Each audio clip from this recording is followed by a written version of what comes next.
Kindly recite Surah Fatiha for the grandfather of Abdul Rahman Abbasi, Haji Muhammad Hussain Abbasi. السلام علیکم ورحمۃ اللہ تعالی وبرکاتہ۔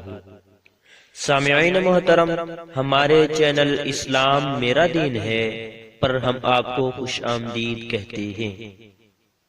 دوستو، ہمارے چینل اسلام میرا دین ہے کو سبسکرائب کریں اور ساتھ میں دی گئی بیل آئیکن کو دبائیں تاکہ ہماری آئندہ اپلوڈ ہونے والی ویڈیو بروقت آپ تک پہنچتی رہے۔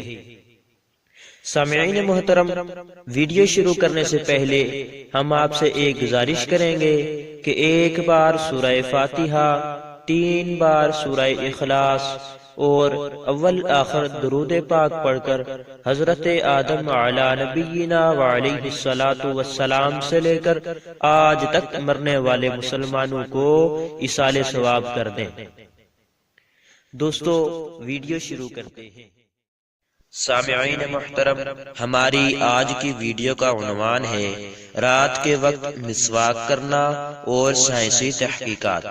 مسواک کر کے سونا سنت نبوی صلی اللہ علیہ وسلم۔ مسواک کرنا نبی اکرم صلی اللہ علیہ وسلم کی سنت ہے۔ آپ صلی اللہ علیہ وسلم رات کو وضو کے ساتھ سوتے تھے اور وضو بغیر مسواک کے نہیں کیا کرتے تھے۔ حضور صلی اللہ علیہ وسلم نے اپنے اصحاب رضی اللہ تعالی عنہم اور امت کو صبح بیدار ہونے کے بعد اور نمازوں سے پہلے، وضو کے وقت اور رات کو سونے سے پہلے مسواک کرنے کی ترغیب دی اور اس کے بے شمار فضائل بیان فرمائے ہیں۔ آج 1400 سال بعد جدید سائنس نے آپ صلی اللہ علیہ وسلم کے مسواک کرنے کی سنت کی افادیت کی تصدیق کر دی۔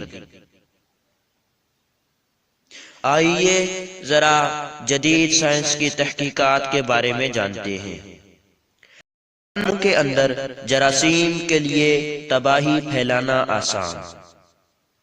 آج کی سائنسی تحقیق یہ بتاتی ہے کہ انسان جو چیزیں کھاتا ہے تو منہ کے اندر پلازما پیدا ہو جاتا ہے۔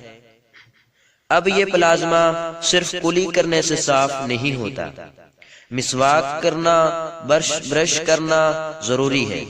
سونے کی حالت میں دانت زیادہ خراب ہوتے ہیں۔ وجہ یہ ہے کہ جب انسان سو جاتا ہے تو اس کا منہ بالکل بند ہو جاتا ہے اور بند منہ کے اندر پلازما میں موجودہ جراثیم کے لیے تباہی پھیلانا بہت آسان ہوتا ہے۔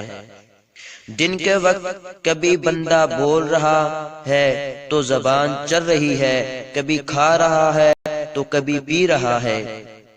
دن کے وقت منہ کے موقع حرکت کرنے کی وجہ سے ان جراثیم کو کام کرنے کا موقع نہیں ملتا اور رات کے وقت جب منہ بند ہوتا تو کام کرنے کا موقع مل جاتا ہے۔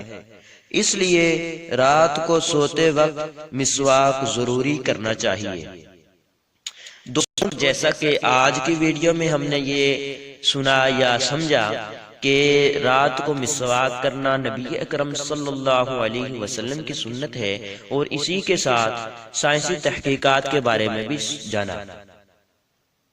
دوستو، بے شک حضور صلی اللہ علیہ وسلم کے بتائے ہوئے طریقوں میں اور سنتوں میں دنیا و آخرت کی کامیابیاں ہیں۔